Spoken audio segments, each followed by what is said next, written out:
Another introduction, like I say, most people know what Rotaract's about. Rotaract is like the younger version of Rotary. It's like the 18 to 30. So a little background. So we're inducting 5 people today. They've proven themselves. They've showed the interest in it.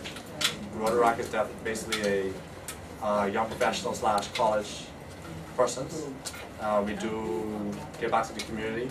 And this group, we try and go after the young professionals. COB students usually go to the COB club. We go after young professionals. One of our goals is professional development. That's one of the goals of our club. On top of the giving back to the community. For example, we did a pajama book drive just for Christmas going. That was a great success. We gave about 2 or 3 gifts to each person of building name, and also the PMA Children's Board. So that's the kind of example of what we do about. We'll have some picture stuff. We'll announce them towards the end. And then we could go straight into our speaker and have it, my brother. That's Damien, the background, went to St. Augustine's College. He's a Life and Key Scholar winner. He won a scholarship. He went to the University of New Brunswick in Canada. Came back, worked professionally as an appraisal for about 3 or 4 years at Palm Realty, right down the road. And he recently went to Harvard for a month. For summer school, so he did educate people. He recently returned, actually went to England for about 4 or 5 months after that. He recently returned, he wanted to educate people, and you could go to Harvard. So Damon's here going to put more light on that. I appreciate it for coming.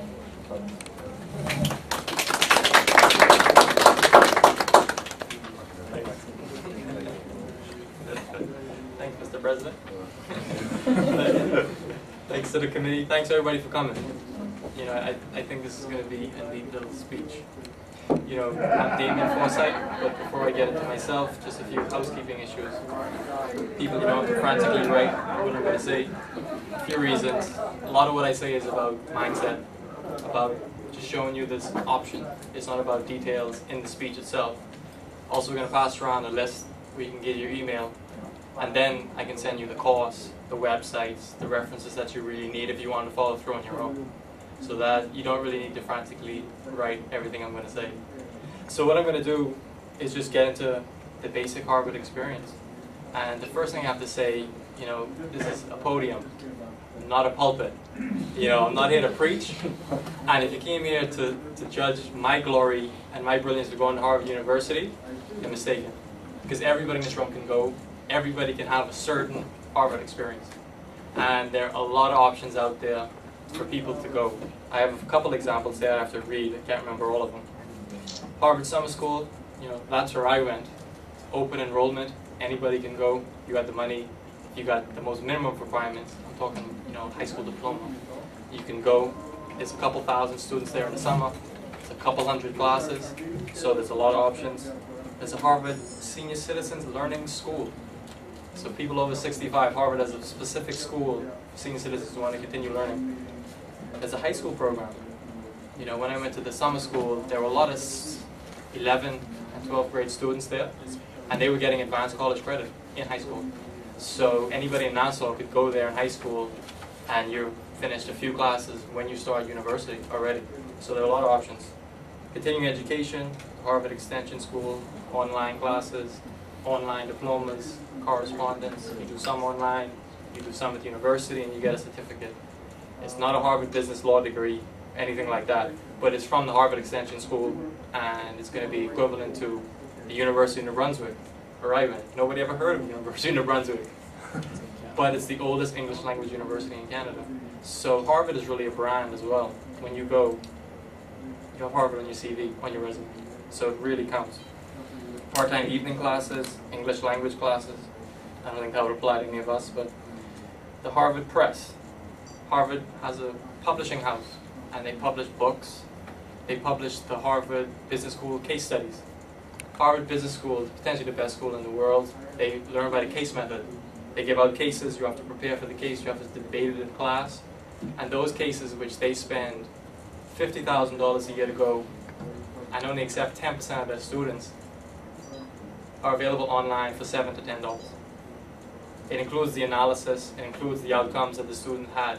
So if any of you guys work in insurance, work at a bank, anything like this, you can go there if you have a particular issue, download the program and read it and see if it helps without going, paying the money and getting in.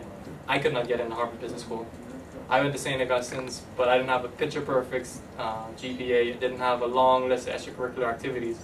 So going to this type of stuff was my way of getting the Harvard experience, and it's available to everybody. Yeah, diploma and certificate programs. You know, these are examples. Some by correspondence, some at the school. Liberal arts, biotechnology, education, environmental management, information technology, journalism, management, mathematics for teaching, museum studies, English language. So a lot of things when you talk about the Harvard experience. How did I learn about the Harvard experience? By pure accident. I was reading Time magazine, got to the back where they have all the adverts and the announcements, and there was an ad there for Harvard Summer School. This was in 2005. I had no idea that there was such a thing. You know, you think of the Harvard Business School, law school, undergrad, and that's where you stop. So it said it had open enrollment. It's fairly affordable when you think of Harvard standards of $50,000 a year. So I had that in my mind in 2005, went to the Harvard Summer School in 2007. So this was something I always wanted to do. When I learned about it, it was in my mind, I let it build, and I went in 2007. My motivation for going, I just basically always had a desire. Come in, don't worry. Come in. We're a few minutes in, but you can still keep up. I always had a desire to go to Ivy League school, and Harvard is one of the best Ivy League schools there are. But again, I didn't have the credentials, didn't have the family connections, didn't have the wealth behind me to get in, or maybe the GPA. So I always put it out of my mind, went to a good school in Canada, but always thought Ivy League wasn't an option until I saw the Harvard Summer School. And when you get to a certain age, I'd already finished university, I don't want to go back for 2-3 years and spend $100,000 and take on debts. So to go to the summer school for a month or two, or take a class online, or buy the case studies, is a way of getting that experience and getting in that mindset of Harvard, getting a confidence of being around those type of students, and without spending $100,000 plus. So it's, I believe in it. So also it's about facing your fears. I had a fear, insecurity. You go to Harvard, you think these guys are geniuses, and they are. They are geniuses in what they do. Adrian and I had lunch at Harvard with a Brazilian guy who was a full-fledged Harvard student. You know, he got in through the front door. We came in through the back door. He got in through the front door. And this guy was a history major. And talking to him, you could tell he was brilliant in humanities, English, and these type of things. But when we strayed on different topics, you know, we talk about business and other types of topics. You know, once you strayed from that, he was more or less pedestrian. He was more or less mediocre. So it really showed me through my month at Harvard that everybody has a place in the world. Everybody has a place in this room, has a talent. You know unique people. Only you know your family. Only you are Bahamian. Whatever that may be, you have a place. I have a place.